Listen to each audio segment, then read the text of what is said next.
यतोऽन्वयादितरतश्चार्थेष्वभिज्ञस्वराट् तेने ब्रह्महृदाय आदिकवये मुह्यन्ति यत्सूरयः तेजो वारिमृदां यथा विनिमयो यत्र त्रिसर्गो मृषा धाम्ना स्वेन सदा निरस्तकुहकं सत्यं परं धीमहि धर्मः प्रोज्झितकैतवोऽत्र परमो निर्मत्सराणां सताम् वेद्यं वास्तवमत्र वस्तु शिवदं तापत्रयोन्मूलनम् श्रीमद्भागवते महामुनिकृते किं वा परैरीश्वरः सद्यो हृद्यवरुध्यतेऽत्र कृतिभिः शुश्रूषुभिस्तक्षणात् नारायणं नमस्कृत्य नरं चैव नरोत्तमं देवीं सरस्वतीं व्यासं ततो जयमुदीरयेत् यं प्रव्रजन्तमनुपेदमपेदकृत्यं द्वैपायनो विरहकातराजुहाव पुत्रेति तन्मयतया तरवोऽभिनेदुः तं सर्वभूतहृदयं मुनिमानतोऽस्मि श्रीमद्भागवतं पुराणतिलकं यद्वैष्णवानां धनं यस्मिन् पारमहंस्यम् एकममलं सत्यं ज्ञानं परं गीयते यत्र ज्ञानविरागभक्तिनैष्कर्म्यमाविष्कृतं निगमकल्पतरोर्गलितं फलं शुकमुखादमृतद्रवसंयुतं पिबत भागवतं रसमालयं मुहुरहो रसिका भुवि भावुकाः ज्ञानानन्दमयं देवं निर्मलस्फटिकाकृतिम् आधारं सर्वविद्यानां हयग्रीवमुपास्महे श्रीरङ्गसिंहगिरिदेशिकपादसेवा प्राप्ताखिल द्रविडवेदरहस्यजातं श्रीगौतमान्वयजमाश्रित भागधेयं गोपालदेशिकमहं शरणं प्रपद्ये संसारसागरे मग्नं दीनं मां करुणानिधे कर्ममोहगृहीताङ्गं मामुद्धर भवार्णवात्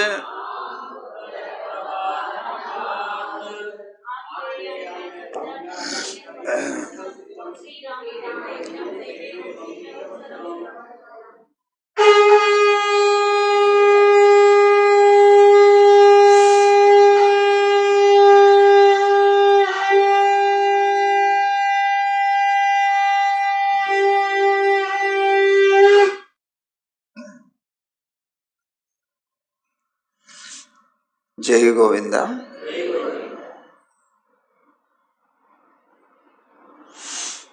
సుఖమహర్షి చెప్తున్నారు కదా, ఓ రాజా, జరాసంధుడి చేత యుద్ధంలో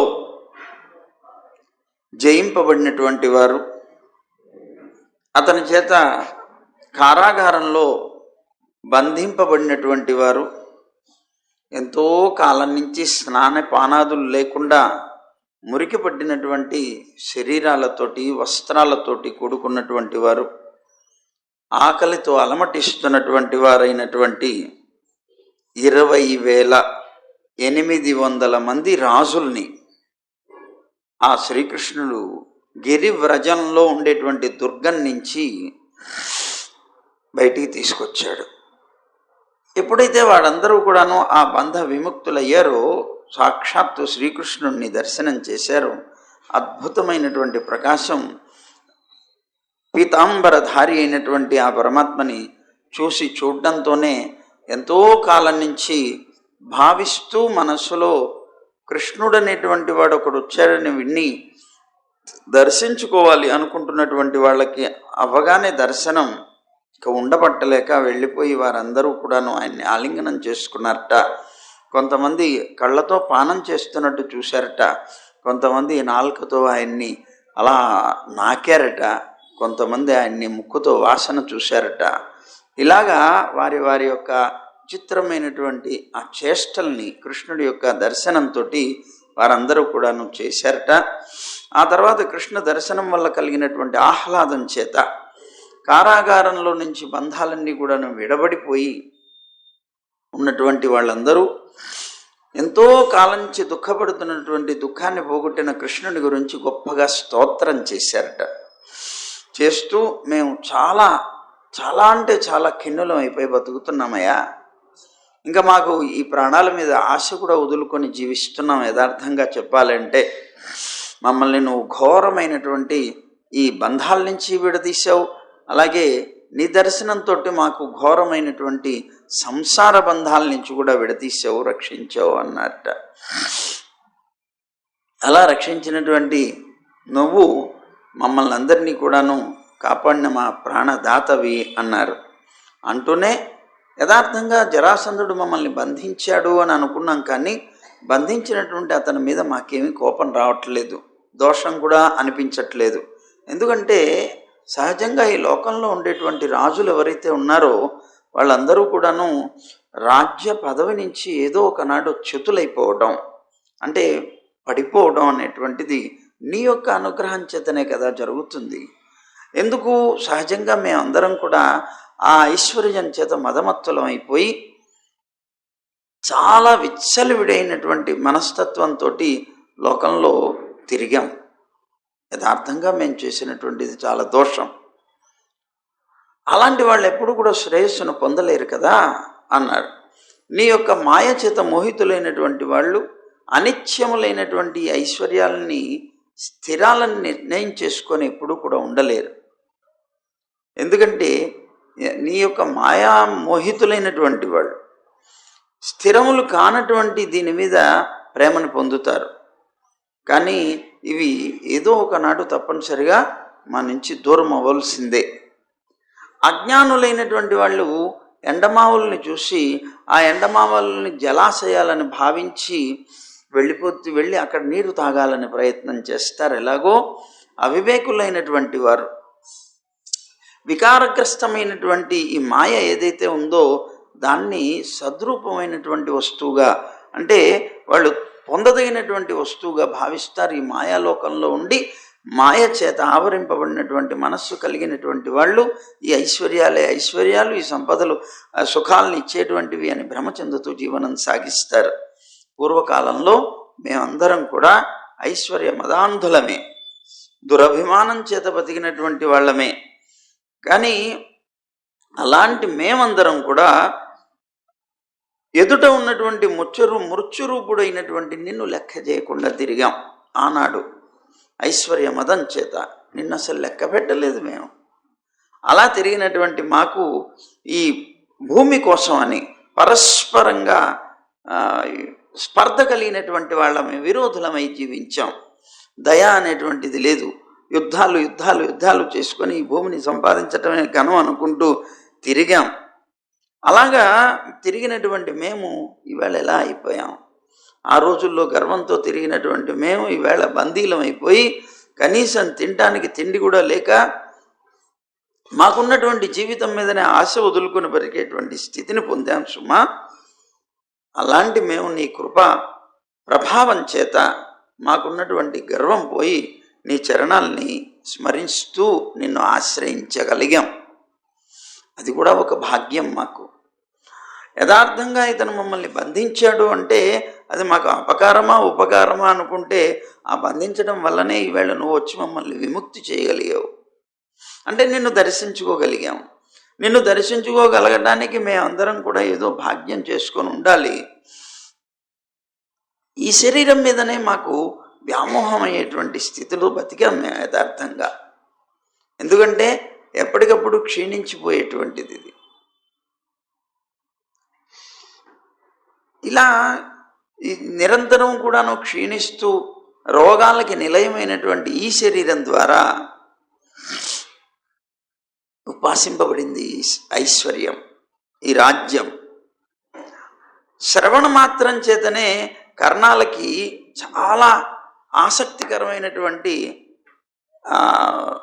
విషయాల్ని మేము పొంది దాని ద్వారా స్వర్గాది సుఖాల్ని పొందాలని తప్పించినటువంటి వ్యక్తులం మేము. కానీ ఇప్పుడు నిన్ను దర్శనం చేసిన తర్వాత మేము ఎటువంటి పరిస్థితుల్లోనూ అలాంటి స్వర్గాది భోగాల యందు కానీ ఇతర లోక అపేక్ష కానీ దేని యందు కూడాను మాకు లేదయా. నీ యొక్క పాదార విందాల యందే నిరంతరం కూడా మా హృదయాల్లో స్మృతి అనేటువంటిది చెలించకుండా, లుప్తం కాకుండా నిరంతరం కూడా ఉండాలి అని మేము నిన్ను కోరుకుంటున్నాం. స్థిరమైనటువంటిది, ఇక ఏ కోరికలు మాకు అవసరం లేదు, దేని యందు మాకు అపేక్ష లేదు. నీ దర్శన మాత్రం చేతనే మాలో ఉండేటువంటి ఇతర విషయాల యందు ఉండేటువంటి ఆసక్తి అంతా కూడా నశించిపోయింది. కనుక నీ మీద మాత్రమే మా మనస్సు నిరంతరం ఉండేలాగా మమ్మల్ని అనుగ్రహించు అన్నాడు. అలాంటి కృష్ణ నీకు నమస్కరిస్తున్నామన్నారు. సుఖమహర్షి అంటున్నారు, ఆయన రాజా, నిఖిల లోక శరణ్యుడైనటువంటి వాడు, కరుణామయుడైనటువంటి ఆ కృష్ణుడు వాళ్ళ బంధవిముక్తులైనటువంటి రాజుల చేత స్తోత్రం చేయబడి సంతోషించాడు. సంతోషించి వెంటనే అన్నాడు, ఓ రాజులారా, మీరు కోరినట్లుగానే మీకు ఆ సిద్ధి లభిస్తుంది. నిరంతరం నన్ను స్మరించగలిగేటువంటి హృదయం కలిగే జీవిస్తారు. ఇవాల్టి నుంచి సర్వ జగత్తుకి అధీశ్వరుణ్ణైనటువంటి వాణ్ణి, అలాగే అంతర్యామి స్వరూపంగా ఉన్నటువంటి వాణ్ణి అయిన నా మీద మీకు అచంచలమైనటువంటి భక్తి కలుగుతుంది. మీరు సంకల్పించినటువంటి విషయం ఏదైతే ఉన్నదో అది అత్యంత శుభకరమైంది అని మేము భావిస్తున్నాను. మీరు పలికింది కూడా యథార్థమే. ఎందుకంటే లోకంలో అందరూ కూడాను ధనమదం చేత, ఐశ్వర్య మదం చేత అనేక మంది స్వేచ్ఛాచారులై మదించి తిరగటం అనేటువంటిది చూస్తూనే ఉన్నాం. పూర్వకాలంలో అలాంటి వాళ్ళు ప్రధానంగా కార్తవీర్యార్జునుడు, నహుషుడు, వేణుడు, రావణాసురుడు, నరకాసురుడు, ఇంకా ఎంతమందో దేవతలు ఉన్నారు, దైత్యులు ఉన్నారు, అలాగే నరపతులు అంటే లోకంలో ఉండేటువంటి సామాన్య రాజులు ఉన్నారు. వీళ్ళందరూ కూడా సంపదల చేత గర్వించి వాళ్ళ యొక్క స్థానాల నుంచి భ్రష్టులైపోయినటువంటి స్థితి మనం చూసాం అన్నారు. మీరు ఉత్పత్తిశీలాలైనటువంటి దేహాది పదార్థాలు అంటే పుట్టడం, చావడం ఇలాంటివి నిరంతరం కలుగుతూ ఉండేటువంటి దేహం మొదలైనటువంటి వాటిని నశ్వరంగా భావించి ఇవి అశాశ్వతాలని చెప్పి భావించుకొని యజ్ఞాలతో నన్ను నిరంతరం ఆరాధన చేయండి. శరీరాల మీద వ్యామోహం పెంచుకోకండి. నన్ను యజ్ఞాలతో ఆరాధించి అప్రమత్తులై ధర్మానుసారంగా రాజ్యాన్ని పరిపాలించండి ఇంకా అన్నాడు. నా మీదనే మనస్సు కలిగినటువంటి వారై పుత్రాది సంతానాన్ని కంటూన్నా, సంసారాది కార్యక్రమాలు నిర్వహిస్తున్నా, మాటిమాటికి కలుగుతూ ఉండేటువంటి సుఖం దుఃఖం, అలాగే జననం మరణం, వీటన్నిటి యందు సమమైనటువంటి బుద్ధితో జీవించండి. దానికి ఒక సుఖం కలిగితే పొంగిపోవడం, దుఃఖం కలిగితే కుంగిపోవడం అనేటువంటిది వద్దు. అలా ఉండకుండా జీవిస్తూ కాలాన్ని గడపకోండి. ఇలా దేహాది విషయాల్లో ఉదాసీనులుగా కనుక మీరు బ్రతికితే ఆత్మానుభవం చేత ఆత్మ ఆనందంతో పరితృప్తులైపోయి నేను ఏవైతే నియమాలని పెట్టానో, లోకంలో ఏవైతే ధర్మాలుగా నిర్ణయం చేశానో ఆయా ధర్మాల యందు మనస్సును చక్కగా నిలిపి మీరు జీవనం సాగిస్తే ఈ దేహాంతరంలో అంటే మీ శరీరాన్ని వదిలేసిన తర్వాత నన్నే పొందుతారు అని అన్నాడు. అలా జీవించండి మీరు అని ఆజ్ఞాపించాడు. ఆ తర్వాత శ్రీకృష్ణుడు వాళ్ళని స్నానం చేయించడం కోసం అని ఎంతో కాలం నుంచి మురికి పట్టిన శరీరాలతో ఉండడం చేత అనేక మంది పురుషుల్ని అనేక మంది స్త్రీలని వీళ్ళ యొక్క స్నానాల కోసం నియమించాడు.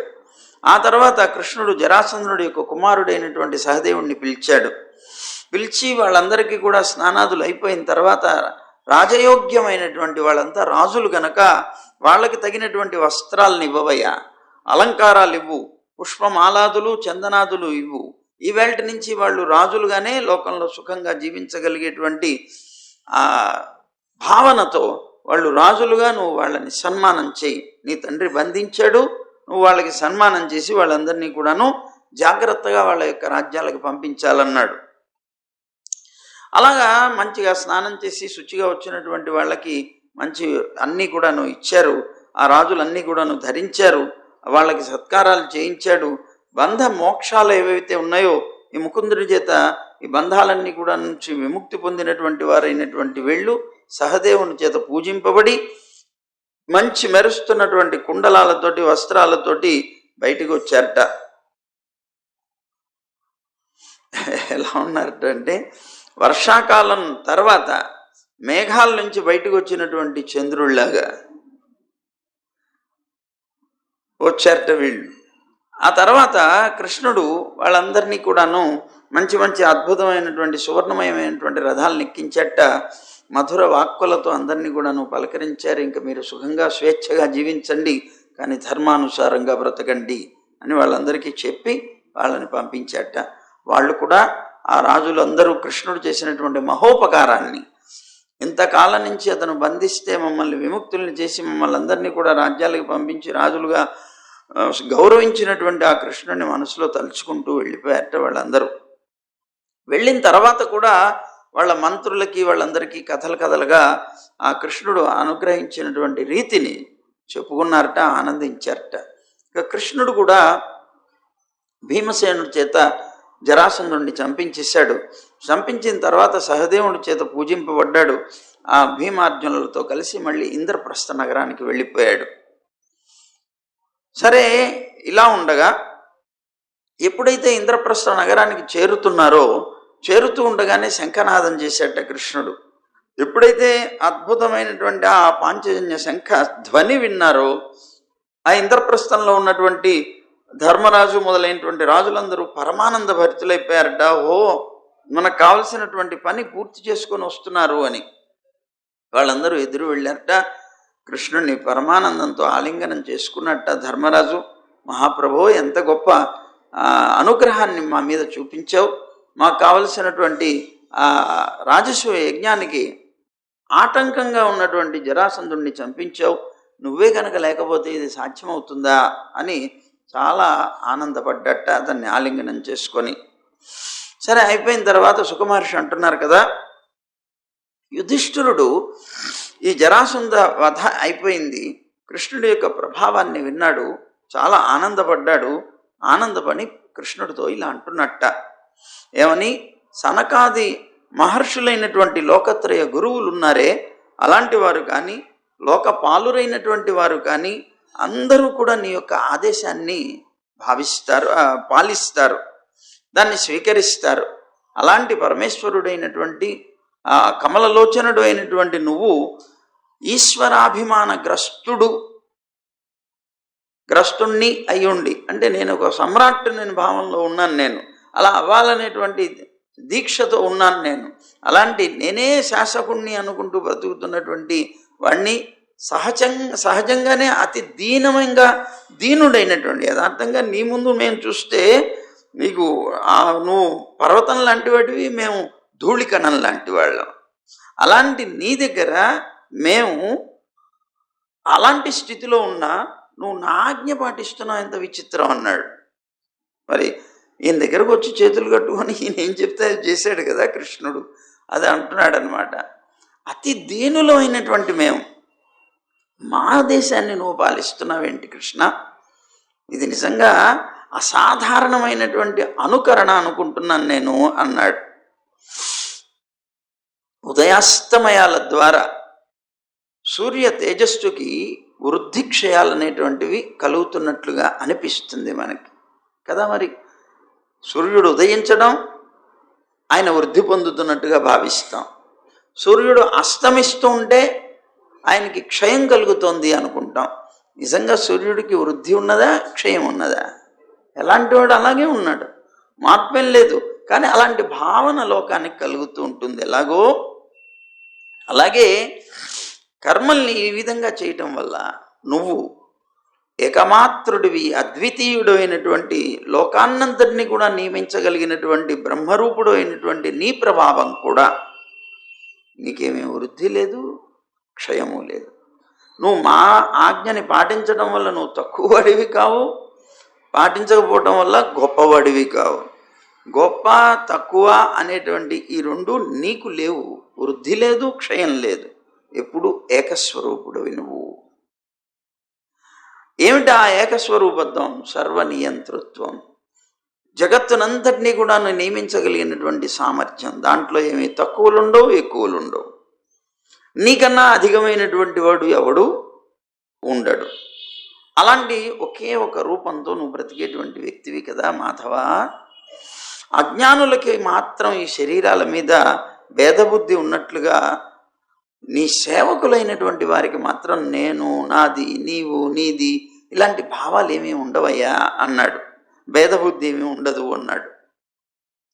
మళ్ళీ అంటూ సుఖమహర్షి అంటున్నాడు, రాజా, ధర్మరాజు ఈ విధంగా కృష్ణుణ్ణి స్తోత్రం చేసి కృష్ణుడి యొక్క అనుమతిని పొంది ఆ అనుమతితోటి తాను చేయాలి అని సంకల్పించినటువంటి ఈ రాజసూయ యజ్ఞానికి సంబంధించిన సమయాన్ని, ఏ యజ్ఞం ఎప్పుడు ప్రారంభించాలి, ఏమిటి ముహూర్తాది కార్యక్రమాలు ఏవైతే ఉంటాయో వాటి కోసం వేద నిపుణులైనటువంటి వాళ్ళని, యోగ్యులైనటువంటి బ్రాహ్మణుల్ని పిలిచి ముహూర్తాన్ని నిర్ణయం చేసి దానికి కావలసినటువంటి హోతలుగాను బ్రహ్మలుగాను ఉండవలసినటువంటి మహానుభావులు ఎవరైతే ఉన్నారో వాళ్ళందరినీ నిర్ణయం చేసుకోవడంలోనూ ఇంకా నిమగ్నం అయిపోయాడు.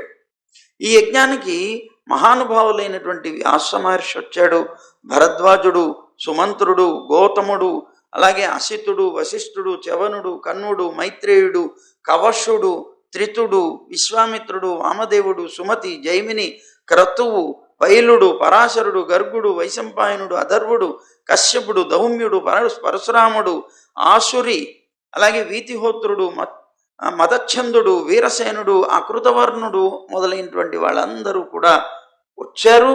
ఈ యజ్ఞంలో హోతలుగాను బ్రహ్మలుగాను వరింపబడ్డారు. వీళ్ళందరి ద్వారా యజ్ఞం అనేటువంటిది జరిగింది. అప్పుడు అక్కడికి పుత్రులతో సహా ధృతరాష్ట్రుడు వచ్చాడు. ఆ దుర్యోధనాదులైనటువంటి పుత్రుల్ని వెంబడి పెట్టుకొని ధృతరాష్ట్రుడు వచ్చాడు. అలాగే మంచి బుద్ధిమంతుడైనటువంటి విదురుడు కూడా వచ్చాడు. ద్రోణుడు, భీష్ముడు, కృపుడు మొదలైనటువంటి వాళ్ళు వచ్చారు. అలాగే చతుర్వర్ణాల వాళ్ళు కూడా 4 వర్ణాల వాళ్ళు వచ్చారు. అలాగే అందరూ లోకంలో ఉండేటువంటి రాజులైనటువంటి వాళ్ళు ఎవరెవరైతే వీళ్ళ చేత జయింపబడ్డారో ఆ రాజులందరూ కూడా వచ్చారు యజ్ఞానికి. వారి అధీనంలో ఉన్నటువంటి జనులు కూడా ఆహ్వానితులై వచ్చారు. యజ్ఞ సందర్శనం కోసం వచ్చినటువంటి కోట్లాది జనం ఆ యజ్ఞాన్ని దర్శనం చేస్తున్నారు.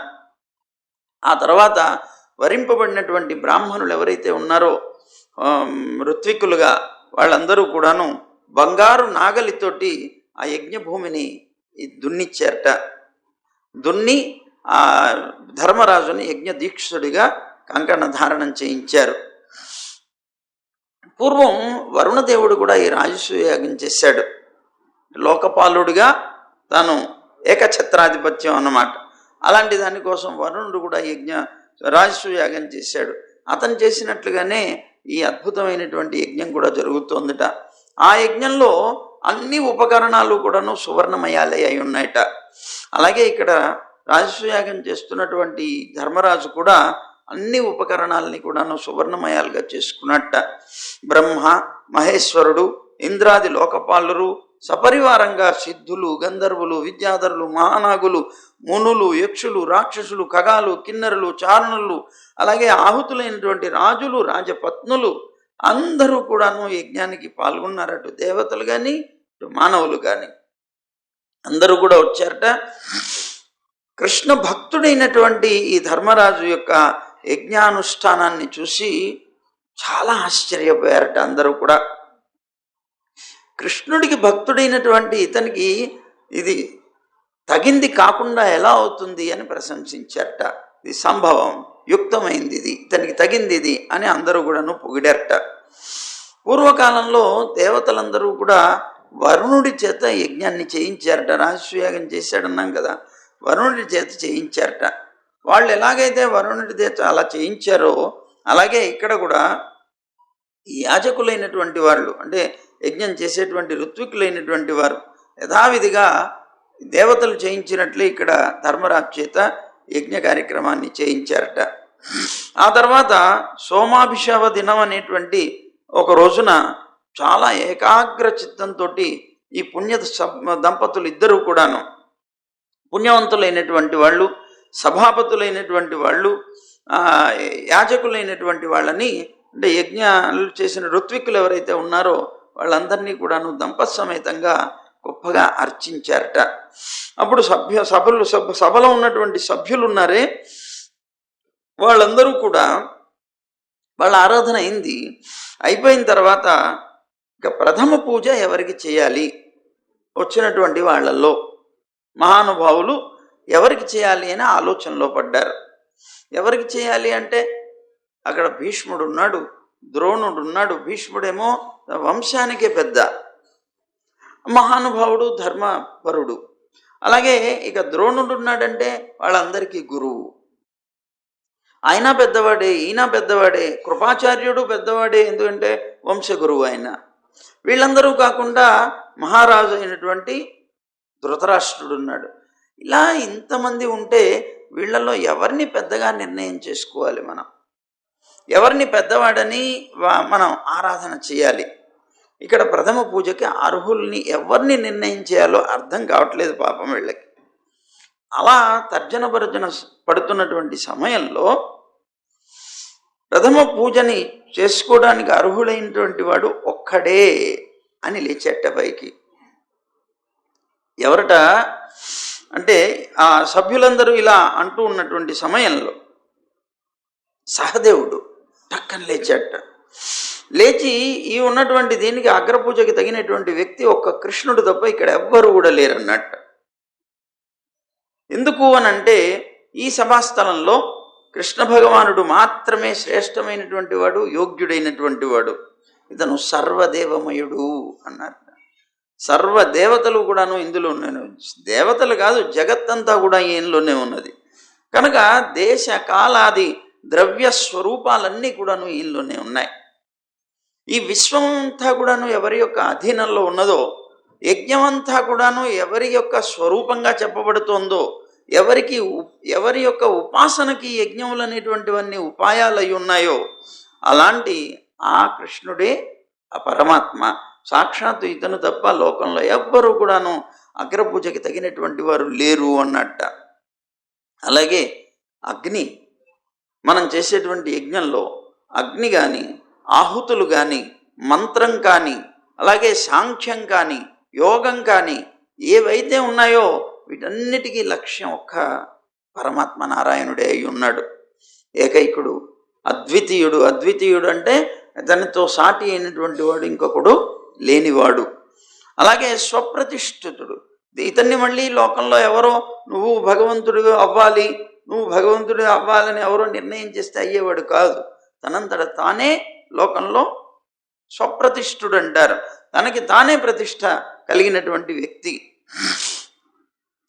అలాగే జన్మ లేనటువంటి వాడు. అలాంటి కృష్ణుడు సర్వాంతర్యామిగా, అంతర్యామి సూత్రంతో ఈ జగత్తునంతటిని కూడా తన మాయాబలం చేత ఒక తాటికి తీసుకొని వచ్చినవాడు. అంటే అంతర్యామిగా ఉన్నాడంటే ఒక సూత్రం, ఆ సూత్రంతో ఈ జగత్తంతా వ్యాపించి జగత్తునంతటినీ ఒక క్రమబద్ధం చేసినటువంటి వ్యక్తి. లోపల సూత్రం కనుక లేదనుకోండి, ఇప్పుడు సపోజ్ ఈ మాల ఉన్నది, ఈ మాలలో పూసలన్నీ ఒక క్రమంలో ఉన్నాయి. క్రమంలో ఉండడానికి కారణం ఏమిటండి అని అడిగామనుకోండి, వెంటనే మీరేం చెప్తారు? లోపల దారం ఉందండి అంటారు. అంటే ఈ దారం అనేటువంటిది బయటికి కనిపిస్తుందా? కనిపించట్లేదు. కనిపించకుండా ఉంటూ ఈ జగత్తునంటే ఈ పూసలన్నింటినీ కూడా ఒక క్రమబద్ధంలో ఉంచేటువంటి దారం లాంటి వాడిని నేను అన్నాడు. అంతర్యామిగా ఈ జగత్తంతా వ్యాపించి ఈ జగత్తునంతటినీ ఒక క్రమబద్ధంలో ఉంచేవాడిని. అందుకనే భగవద్గీతలో తాను చెప్పుకున్నాడు, సూత్రే మణిగణాయివా అని. ఈ మణులతో కూర్చబడినటువంటి ఒక మాలలో ఉన్నటువంటి సూత్రం లాంటి వాడిని నేను. అందుకనే నేను ఎవరికి కూడాను కనిపించని రూపంతో ఉంటాను. ఎవరికి మయాతతమిదం సర్వం జగత్ అవ్యక్త మూర్తినా అంటాడు. అంటే మయా నా చేత, తతం అంటే వ్యాప్తం, వ్యాపించబడినది. ఏది వ్యాపించబడింది నీ చేత? ఇదం సర్వం జగత్, ఈ జగత్తంతా కూడా నా చేతనే వ్యాపించబడి ఉన్నది.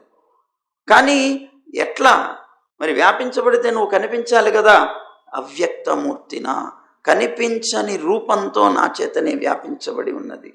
ఇప్పుడు చూడండి, ఈ ఉన్నటువంటి పూసలన్నిటిలోనూ ఏది వ్యాపించింది? దారం. పూసలన్నిటిలోనూ వ్యాపించింది. ఈ వ్యాపించినటువంటి పూసల్లో ఉన్నటువంటి దారం వల్లనే ఇవన్నీ ఒక క్రమబద్ధంగా ఉన్నాయి. అలాగే నేను అంతటా వ్యాపించి ఈ జగత్తునంతటినీ కూడాను సూత్రబద్ధం చేశాను, ఒక క్రమంలోకి తీసుకొని వచ్చి ఒక క్రమంలో నడిపిస్తూ ఉంటాను అని చెప్పేటువంటి ఆ పరమాత్మ యొక్క మాటల్ని స్మరిస్తూ ఇక్కడ అంటున్నాడు అనమాట. తాను అంతర్యామి సూత్రంతో, తన మాయాబలంతో జగత్తునంతటినీ కూడాను నిలుపుతూ సృష్టి స్థితి లయాలకన్నిటికీ కూడా కారణమైనటువంటి వాడు అయ్యాడు ఈ కృష్ణుడే అన్నాడు. ఈ మానవులందరూ కూడా ఆయన యొక్క అనుగ్రహం చేతనే ఈ జగత్తులో తపస్సు, యోగం మొదలైనటువంటి కర్మలన్నింటినీ కూడాను ఆచరించి ఆయన నుంచే మళ్ళీ ధర్మాది శుభఫలాలన్నీ కూడాను పొందుతున్నారు. ఎన్నో రకాలైనటువంటి ఫలాలు, శుభమైనటువంటి ఫలాలు పొందటానికి కారణం ఆయన అవుతున్నాడు. అందరికీ ఫలాలు ఇచ్చేవాడు కూడా ఆయనే అవుతున్నాడు. అందువల్ల ఇతను పురుషోత్తముడు అన్నాడు. అలాంటి పురుషోత్తముడైనటువంటి శ్రీకృష్ణుణ్ణే ముందుగా మనం పూజించాలి తప్ప, అగ్రపూజకి అతనే అర్హుడుకు తప్ప ఇంకెవ్వరూ కూడాను కాదు. ఒకవేళ మనం కృష్ణుడికే కనుక ఈ పూజ చేస్తే సర్వభూతాలకి కూడా సత్కారం చేసిన వాళ్ళం అవుతాం అన్నాడు.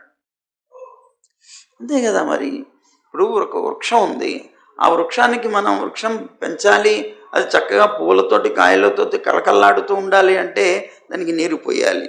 ఆ నీరు పోయాలి అంటే అదిగో ఆకులన్నీ నవలవలాడటానికి ఆ కొమ్మల మీద నీళ్లు పోస్తాం, పువ్వులన్నీ చక్కగా మంచి తేటగా కనిపించడానికి నీళ్లు పోస్తాం అంటే అది పెరుగుతుందా? పెరగదు. ఎక్కడ పోయాలి నీరు? మూలంలో పోయాలి. ఆ మూలంలో నీరు పోస్తే ఆ మూలం అనేటువంటిది పెరిగితే దాని ద్వారా దానంతట అదే ఈ ఆకులు పెరుగుతాయి, కొమ్మలు పెరుగుతాయి, పువ్వులు వస్తాయి, కాయలు వస్తాయి, పళ్ళు వస్తాయి. కనుక మూలానికి మనం నీరు పోయాలి. ఇప్పుడు కృష్ణుడు ఇక్కడ మూలం జగత్తుకి. ఈ జగత్తుకి మూలస్వరూపుడైనటువంటి ఆ కృష్ణుడికి కనుక మనం ఆరాధన చేస్తే జగత్తునంతటినీ కూడాను మనం సత్కరించినటువంటి వాళ్ళం అవుతాం అని అన్నాడు. సరే, ఎవరైనా సరే లోకంలో దానం చేసేటప్పుడు వాళ్ళ యొక్క దానం అక్షయం కావాలి అని కనుక సంకల్పం ఉంటే, అది తప్పనిసరిగా సిద్ధించాలి అనేటువంటి భావన ఉంటే, సర్వభూతాంతర్యామి అయినటువంటి వాడు, వేదబుద్ధి లేనటువంటి వాడు, శాంత చిత్తుడైనటువంటి వాడు అయిన కృష్ణుణ్ణి ఉద్దేశించే దానం చేయాలి. కృష్ణుణ్ణి ఉద్దేశించి మాత్రమే దానం చేస్తేనే అది అక్షయం అవుతుందట ఆ ఫలం. అది తప్పనిసరిగా ఆ దానం సిద్ధిస్తుందిట. అలా సిద్ధించాలన్నా, అక్షయం కావాలన్నా ఇలాగే చేయాలి, ఇతనికే చేయాలన్నాడు. కనుక మనం ఏం చేసినా కూడా ఈయన కోసమే చేయాలి తప్ప ఇంకెవరినో పెద్దలుగా మనం నిర్ణయించి చేయడానికి వీలు లేదన్నాడు. ఆ కృష్ణుడి యొక్క మహాత్మ్యాన్ని చాలా అద్భుతంగా సభలో వివరించేట ఈ సహదేవుడు. ఎంత ఆశ్చర్యం అనుకున్నారట అందరూ కూడాను. చాలా నచ్చింది అందరికీ. చాలా బాగుంది నువ్వు చెప్పింది, మేలు మేలు అన్నారట. శభాష్ అంటుంటాం కదా, అలా అన్నారట వాళ్ళందరూ. సరే, అప్పుడు ధర్మరాజు ద్విజులందరూ కూడాను ఇతను పలికినటువంటి మాటలకి ధన్యవాదాలు చెప్తుండగా విన్నారు. ఓహో, అందరికీ ఇది ఆమోదయోగ్యం అనుకున్నాడు. వెంటనే కృష్ణుణ్ణి పూజించడమే సభ్యులైనటువంటి అందరి యొక్క అభిప్రాయం అనుకొని అతను ఆ పూజా ద్రవ్యాలన్నీ తెచ్చి కృష్ణుడిని చక్కగా పూజించాట, ఆరాధన చేశాడు. ఆయన యొక్క పాదాలు ప్రక్షాళనం చేశారు. వీళ్ళందరూ పత్నులతో సహా, భార్యలతో సహా వచ్చారు. వచ్చి దంపసమేతంగా శ్రీకృష్ణుడి యొక్క పాద పద్మాలు ఒక పళ్ళెంలో పాదాలు పెట్టి, సువర్ణ పళ్ళెంలోటి ఆ పాదాలన్నీ కూడాను చక్కగా కడిగారట. కడిగి అందరూ కూడాను ప్రోక్షణ చేసుకున్నారట, అందరికీ ప్రోక్షణ చేయించారట. సరే, ఇట్లా ఉండి వెంటనే ఆయన ధరించేటువంటి పీతాంబర వస్త్రం కనుక ఆ పీతాంబరాలు ఆయనకి సమర్పించారట. మహామూల్యములైనటువంటి ఆభరణాలతో ఆయన్ని అర్చించారట. నేత్రాల్లో నుంచి ఆనందాశ్రువులు అలా జాలువారుతూ ఉండగా ఆయన్ని దర్శిద్దాం అని అనుకున్నా కూడా వాళ్ళు దర్శించలేకపోయారట. ఆయనకి అర్చన చేస్తూ వచ్చినటువంటి ఆనందం వల్ల ఆ ఆనందాశ్రువులు కారుతుంటే అవన్నీ కూడా కళ్ళని కప్పేస్తూ ఉంటే ఆయన్ని దర్శించలేక అలా కళ్ళు మూసుకొని మళ్ళీ తెరిచి మళ్ళీ అలా చూస్తూ ఆ కృష్ణుడిని ఆరాధన చేశారట వాళ్ళందరూ కూడాను, ప్రేమతోటి అన్నమాట. సరే, అందరూ చూస్తున్నారు కృష్ణుడు ఆరాధింపబడ్డం. వాళ్ళందరూ కూడాను 2 చేతులు ఎత్తి నమస్కరించి నిలబడ్డారు. నిలబడి నమః నమః అంటున్నారు. కొంతమంది జయ జయధ్వానాలు చేస్తున్నారు. జయం జయం జయం అంటున్నారు వాళ్ళందరూ కూడా. అలాగా అంటూ ఉండగా దేవతలందరూ కూడాను పుష్పవృష్టి కురిపించారట ఈ పాండవులు చేసినటువంటి అద్భుతమైనటువంటి క్రియకి. ఆ తర్వాత సహదేవుడు ఈ చేసినటువంటి కృష్ణ గుణ వర్ణన ఉన్నదే, ఆ గుణాలని అద్భుతంగా వర్ణిస్తుంటే అక్కడ విన్నటువంటి వీళ్ళందరూ లేచి జయజయధ్వానాలు చేస్తున్నారు. కానీ ఒకడు మాత్రం తిట్టుకుంటూ కూర్చున్నట్టవాడు, శిశుపాలుడు. ఆ శిశుపాలుడికి మాత్రం ఇది నచ్చలేదట. కృష్ణుడి యొక్క ప్రశంసను చూసి అసహనంగా ఉన్నట్ట పాపం చాలా. ఇంకా తట్టుకోలేకపోయాడు. ఆ పూజ జరగడం ఏంటి, వీళ్ళందరూ జయ జయధ్వానాలు చేయడం ఏంటి, కొంతమంది నమస్కారాలు చెప్పడం ఏంటి, ఇవన్నీ చూసేటప్పటికీ దుఃఖం కలిగి వెంటనే ఒక్కసారి కోపంతో అలా ఆసనంలో నుంచి పైకి లేచాట. ఆ కృష్ణుడికి కూడా వినిపించేలాగా పెద్దగా అరుస్తున్నట్ట. ఏమంటున్నట్ట? ఆహా, కాలం ఎంత గొప్పది అన్నట్ట. ముందు కాలాన్ని ప్రశంసించాట. ఎందుకు అనంటే, ఈవేళ లోకంలో అందరూ కూడాను పెద్దలైనటువంటి వాళ్ళు, శాస్త్రం బాగా తెలిసినటువంటి వృద్ధులైనటువంటి వాళ్ళ మాటల్ని అంగీకరించడం అనేటువంటిది లోకంలో ఉండేటువంటి ఒక విధానం. కానీ కాలం మారిపోతున్న కొద్దీ ఈవేళ పిల్లలే పెద్దవాళ్ళు అయిపోయారే, ఆశ్చర్యపడ్డట్ట అతను. చిన్న పిల్లవాడు ఇతను చెప్పినటువంటి వాక్కుల్ని వృద్ధులందరూ కూడాను బుద్ధులు చెలించిపోయినట్లుగా, బుద్ధి నశించిపోయినట్లుగా వాళ్ళందరూ ప్రవర్తిస్తున్నారు ఏమిటన్నట్ట. మీరందరూ కూడాను యథార్థంగా చెప్తే గొప్ప గొప్ప రాజులు, అద్భుతమైనటువంటి అనుభవం కలిగినటువంటి వ్యక్తులు. అందువల్ల మీరందరూ కూడాను వెర్రివాళ్ళై అతను చెప్పినటువంటి మాటను విని కృష్ణుడినే పూజ్యుడిగా భావించి అతనికి ఆరాధన చేస్తున్నారా అని గట్టిగా అందరి మీద కేకలు పెట్టేట. మీరు ఇప్పటికైనా తెలుసుకోండి, అతను ఆరాధించదగినవాడు కాడు అన్నట్ట. ఎందుకు అంటే ఇతను కులపాంశకుడు అన్నట్ట, ఇతను గోపాలుడు అన్నట్ట.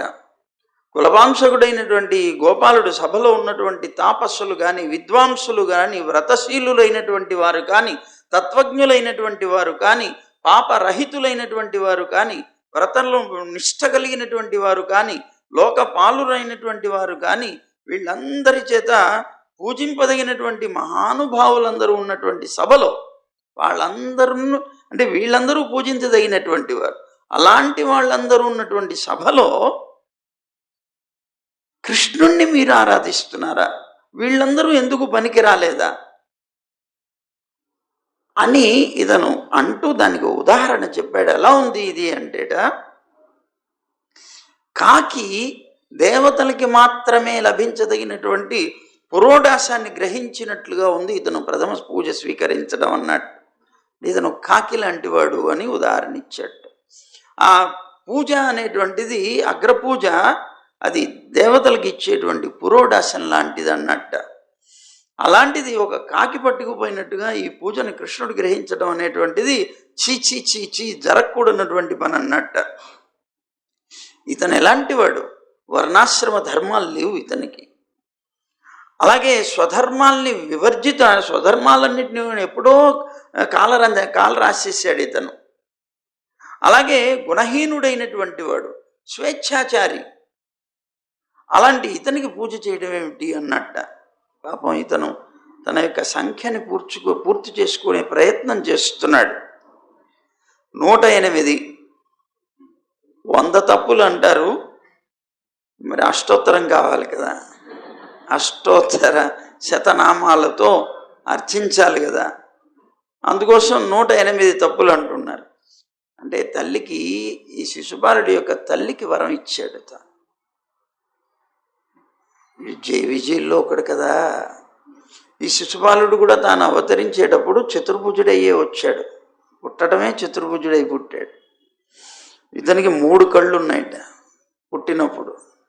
అలా 3 కళ్ళతోటి వికృతమైనటువంటి దీంతో, అంటే చేతులతోటి ఇలా పుట్టినటువంటి విచిత్రమైనటువంటి ఆకారాన్ని చూసి తల్లి కూడా బాధపడిందిట పాపం. అయ్యో, ఇలాంటి వాడు పుట్టాడేమిటి నాకు అని బెంగపడి చాలా దుఃఖపడుతున్న సమయంలో ఇంకా ఇతన్ని చంపేద్దామా అనుకున్నదట. ఇతన్ని చూసి లోకం అంతా కూడా నిందిస్తుంది కదా, రేపొద్దున ఇతనికి ఏది అవమాన భారం అవుతుంది, తల్లిగా నాకు కూడా అది అవమానమే కదా అనేటువంటి భావంతో చంపేద్దాం అనుకుంటున్న సమయంలో అశరీరవాణి వినిపించిందిట. నువ్వేం బెంగపడకమ్మా, ఈ పిల్లవాడు మామూలు వాడు కాదు, చాలా అద్భుతమైనటువంటి బలపరాక్రమాలు కలిగిన వాడు అవుతాడు, ఇతన్ని ఎవ్వరూ చంపలేరు. మరి ఎవరూ చంపలేకపోతే ఇతనికి చావు ఎలా వస్తుంది అన్నదట. అంటే ఇతను చావడం అనేటువంటిది దానికి నిర్ణయం ఉన్నది. ఎలాగంటే, నువ్వు ఎవరి చేతిలో పెట్టినప్పుడు ఇతనికి ఉన్నటువంటి అధికమైనటువంటి అవయవాలన్నీ కూడాను పోతాయో అతని చేతనే ఇతనికి చావు రాసి పెట్టి ఉన్నదన్నాడు. ఆశ్చర్యపోయిందిట తల్లి. అంటే ఈ అవయవాలన్నీ పోతాయి, మంచి రూపంతో వస్తాడు, కానీ ఎవరి చేతుల్లో అది అవుతుందో వాడి చేతనే మృత్యు ఉన్నదిట అంటూ పాపం ఆ తల్లి అప్పటి నుంచి కూడా అతను ఎవడయ్యి ఉంటాడు అనుకుంటూ పాపం వచ్చిన ప్రతివాడి చేతుల్లో వీడిని పెడుతోంది. తీసుకు ప్రతివాడి చేతుల్లోనూ ఇతన్ని పెడుతోంది.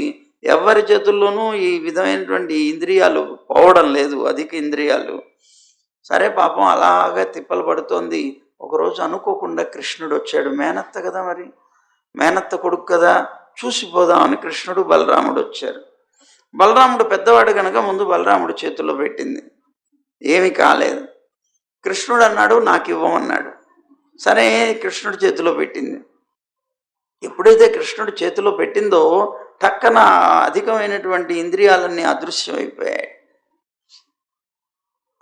ఈ అదృశ్యమైపోయాయని ఆనందించాలా, లేకపోతే నా మేనల్లుడైనటువంటి కృష్ణుడి చేతిలోనే ఇతనికి మృత్యు అందని దుఃఖపడాలా అర్థం కాలేదు పాపం. ఆవిడ కంగారు పడింది.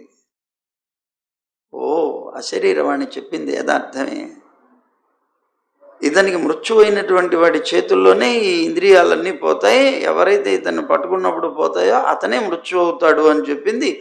ఇతనే అన్నమాట మా పిల్లవాడికి మృత్యువు అని.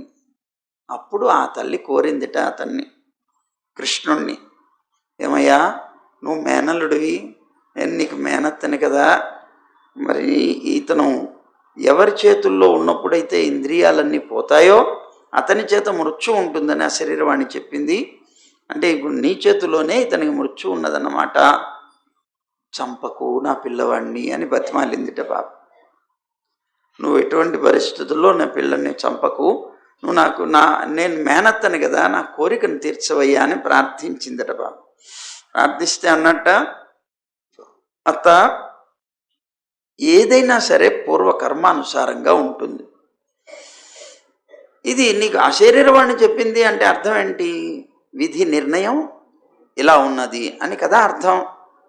మరి విధిని మార్చడం లోకంలో ఎవరికి తరం అవుతుంది చెప్పు అన్నాడు. విధిని ఎవ్వరూ మార్చలేరు కదా, కనుక ఇతనికి పూర్వ కర్మానుసారంగా ఇలా ఉంది మృత్యువు, నా చేతుల్లోనే రాయబడి ఉంది అని అశరీరవాణి పలికింది కనుక తప్పదమ్మా, నేను మాత్రం ఏం చేయగలను అన్నాడు బా.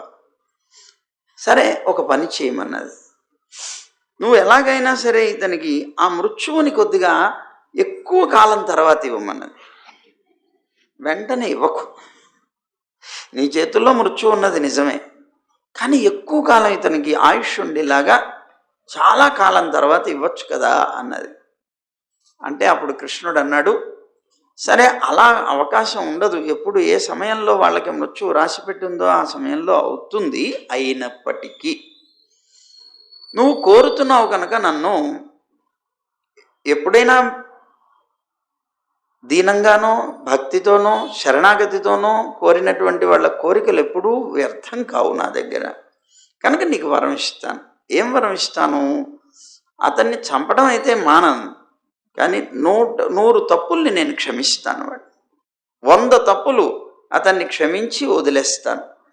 101 గడిచింది అంటే చంపేస్తాను అన్నాడు. నువ్వు పెంచేటప్పుడు నువ్వు అట్లా పెంచువాడిని, నా పట్ల తప్పు చేయకుండా జాగ్రత్తగా పెంచితే అతని ఆయుష్ పెరుగుతుంది అన్నాడు. అతను ఎంత తొందరగా ఎక్కువ తప్పులు చేస్తాడో అంత తొందరగా చనిపోతాడు, ఎంత ఆలస్యంగా తప్పులు చేస్తాడో అంతకాలం బ్రతుకుతాడు అన్నాడు. సరే పోనీ ఆ మాత్రం ఉన్న వరం ఇచ్చాడు అనుకొని ఆనందపడింది తల్లి. ఇదిగో ఈ సభలో అప్పటికే దగ్గర 100కి దగ్గరలో ఉన్నటువంటి 90 ఏదో తప్పులు చేసేసాడు. ఇక్కడికి వచ్చిన తర్వాత ఈ తిట్లు తిడుతున్నాడు. ఈ తిట్లు తిడుతూ అతను ఒక్కొక్క తిట్టు ఒక్కొక్క దోషమై కూర్చుంటుంది. అవి ఆ తిట్ల వల్ల 108 పూర్తయ్యాయి. 100 అనుకోండి, 108 అనుకోండి, ఏదైతే మొత్తం మీద పూర్తయ్యాయి. ఆ పరుష వాక్కులు ఏవైతే ఉన్నాయో అవి పలుకుతున్నాడు. ఇంకా పైగా అంటున్నాడు, ఏమంటున్నాడు? తను స్వధర్మాన్ని వదిలిపెట్టినటువంటి వ్యక్తి, గుణహీనుడు, స్వేచ్ఛాచారి, ఇలా మొదలుపెట్టాడు. తను పూర్వపురుషుడైనటువంటి వీళ్ళ యొక్క వంశానికి పూర్వపురుషుడైనటువంటి యయాతి అనేటువంటి వాడు ఉన్నాడే, ఆ యయాతి ఈ యాదవ వంశాన్ని శపించాడు. వీళ్ళకి రాజ్యాధికారం లేదు, వీళ్ళ యొక్క స్వజనులైనటువంటి వాళ్ళే వీళ్ళని బహిష్కరించారంటే వీళ్ళు ఎలాంటి వాళ్ళు అన్నాడు తాను.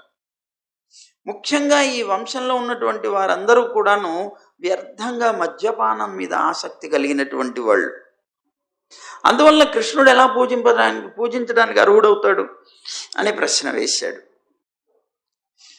ఈ ఉన్నటువంటి సభాసదులు ఎవరైతే ఉన్నారో వీళ్ళంతా దొంగలు అన్నాడు. ఎందుకంటే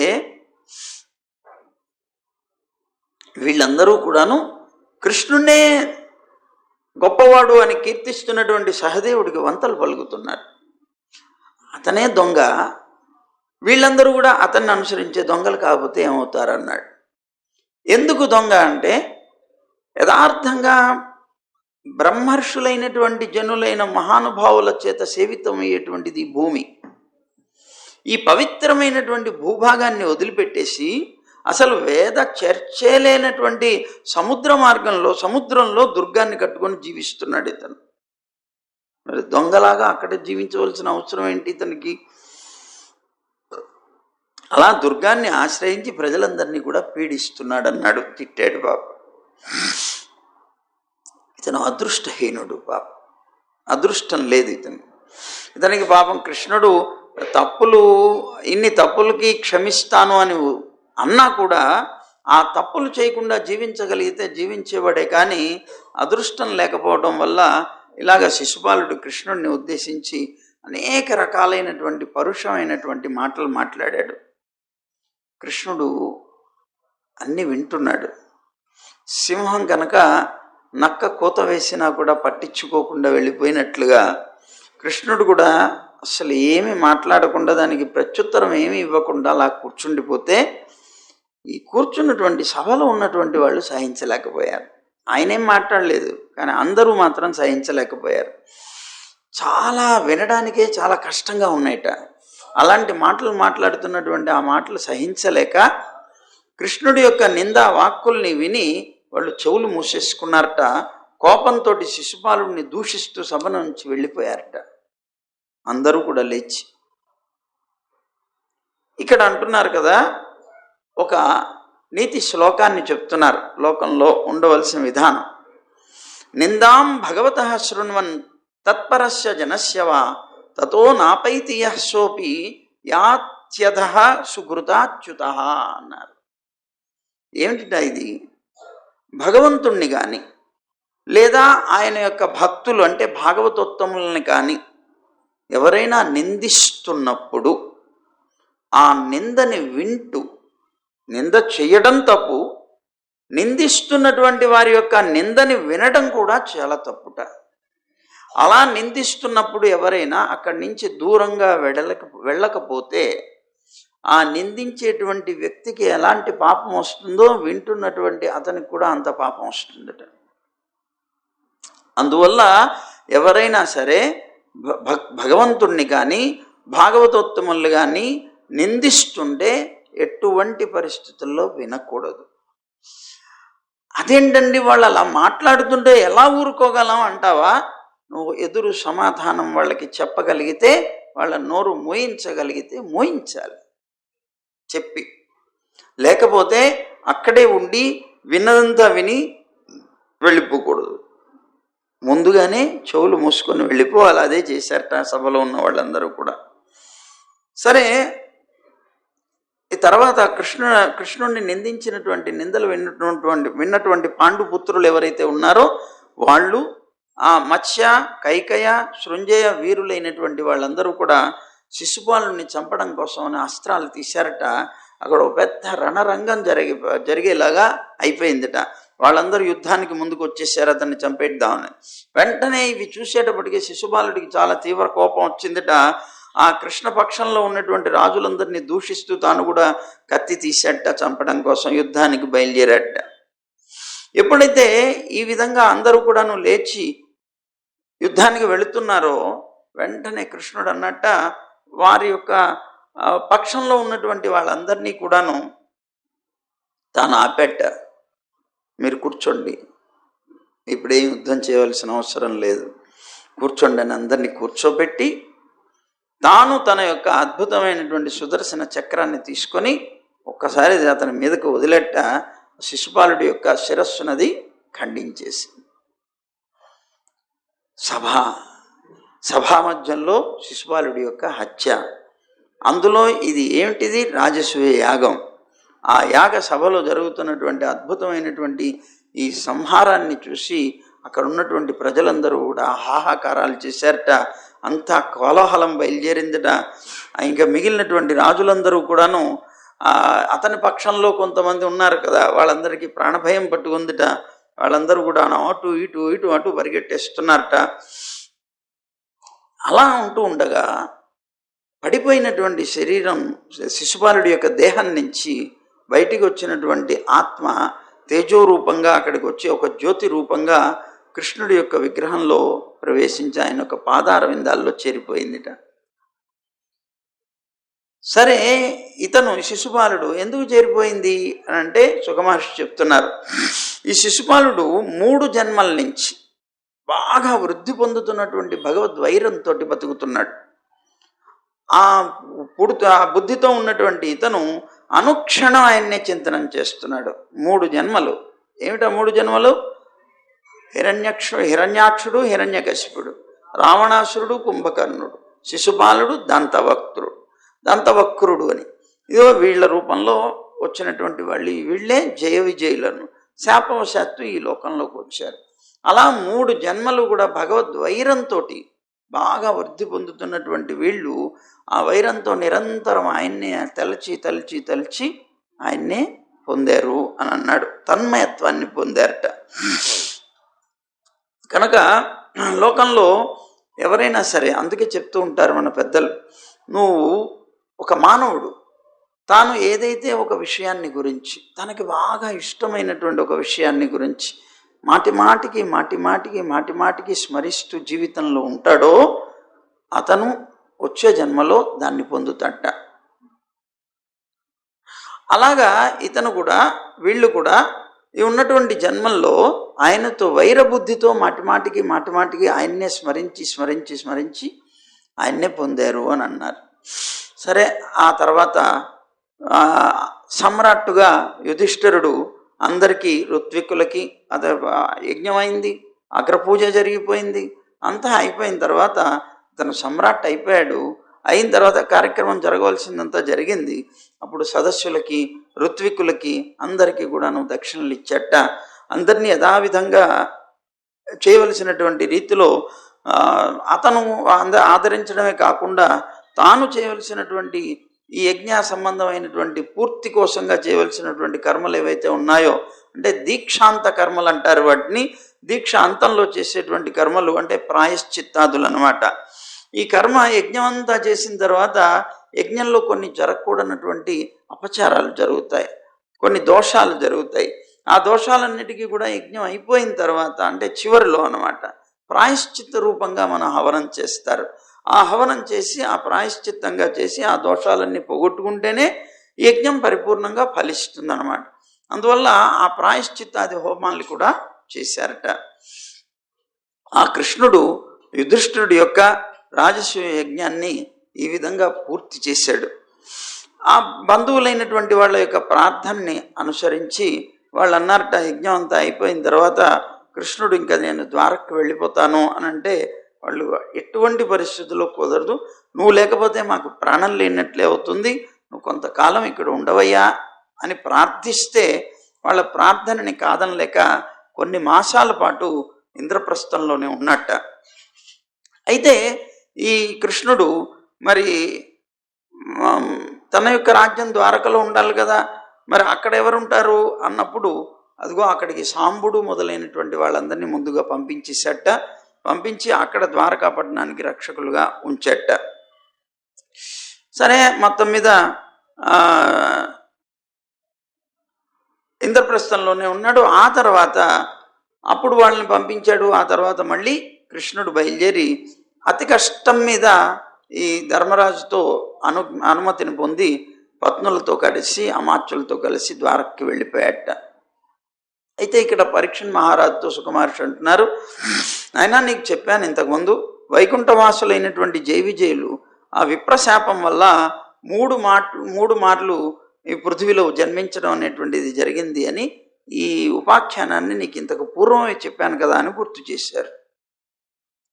ధర్మరాజు రాజసూయాజ్ఞాన్ని పూర్తి చేసి అవభృత స్నానం కూడా చేసేశాడు. బ్రాహ్మణ క్షత్రియులైనటువంటి వాళ్ళతోటి ఇంద్రసభలాగా తన యొక్క సభలో తాను అద్భుతంగా జీవనం సాగిస్తున్నాడు.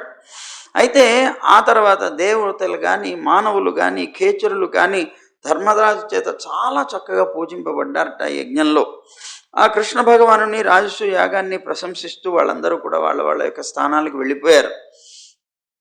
అయితే ఈ యజ్ఞానికి వచ్చినటువంటి వాళ్ళల్లో అందరూ సంతోషించారు, కానీ ఒక్కడు మాత్రం దుఃఖపడ్డాడయ్యా అన్నారు. ఎవరంటే కలి అంశం వల్ల పుట్టినటువంటి వాడు, ధర్మాన్ని ద్వేషించేటువంటి వ్యక్తి, కురుకులానికే ఒక వ్యాధి రోగం లాంటి వాడైనటువంటి దుర్యోధన చక్రవర్తి. అతను యుధిష్ఠిరుడి యొక్క ఈ అద్భుతమైనటువంటి ఐశ్వర్యాన్ని వృద్ధిని చూసి సహించలేకపోయాడు. అతనొక్కడు తప్ప మిగిలినటువంటి వాళ్ళందరూ కూడా కృష్ణుణ్ణి ప్రశంసించారు, యజ్ఞాన్ని కూడా ప్రశంసించారు అని అన్నాడు. రాజసూయ యజ్ఞ నిర్వహణం కానీ, శిశుపాల వధ కానీ, కృష్ణుడి యొక్క పనుల్ని కానీ ఎవరైతే కీర్తిస్తారో వాళ్ళందరూ కూడా సర్వ పాపాల నుంచి విముక్తులవుతారు అని ఈ సంబంధించినటువంటి గాథకి ఫలశ్రుతిని కూడా చెప్పాడు. ఇక ఈ విధంగా జరిగినటువంటి దాంట్లో ఒక చిన్న ప్రశ్న ఒకటి మన పరీక్షణ్ మహారాజు వేశారు సుఖమహర్షిని. నువ్వు చెప్తున్నావు చాలా బాగుంది, అందరూ ఆనందించారు యజ్ఞానికి అన్నావు, కానీ ఓ దుర్యోధనుడు మాత్రం దుఃఖపడ్డాడన్నావు, ఎందుకని దుఃఖపడ్డాడు, కారణం ఏమిటి, అదేమిటో కొద్దిగా వివరంగా చెప్పండి విందామనుంది అన్నాడు. సరే అయితే రేపు పొద్దున్న చెప్తా ఉన్నారు. సర్వం శ్రీకృష్ణ.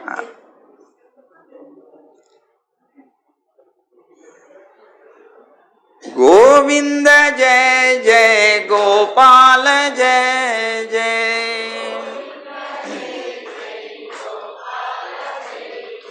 రాధారమణ హరి గోవింద జయ జయ,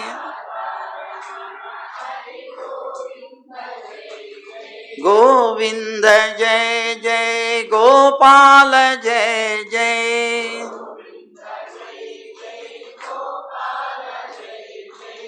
రాధారమణ హరి గోవింద జయ జయ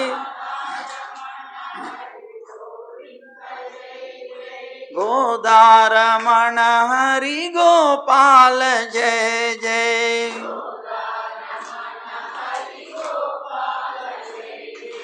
గోవింద గోవింద గోవింద జయ జయ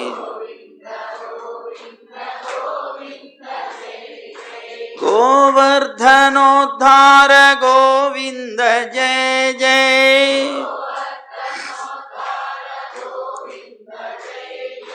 గోపీ మనోహర ముకుంద జయ జయ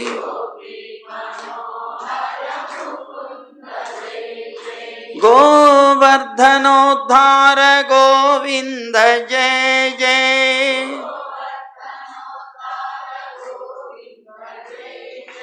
గోపీ మనోహర ముకుంద జయ జయ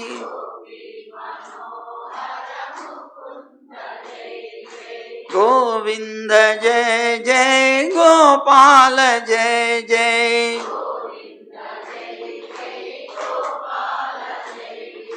గోవింద జయ జయ గోపాల జయ జయ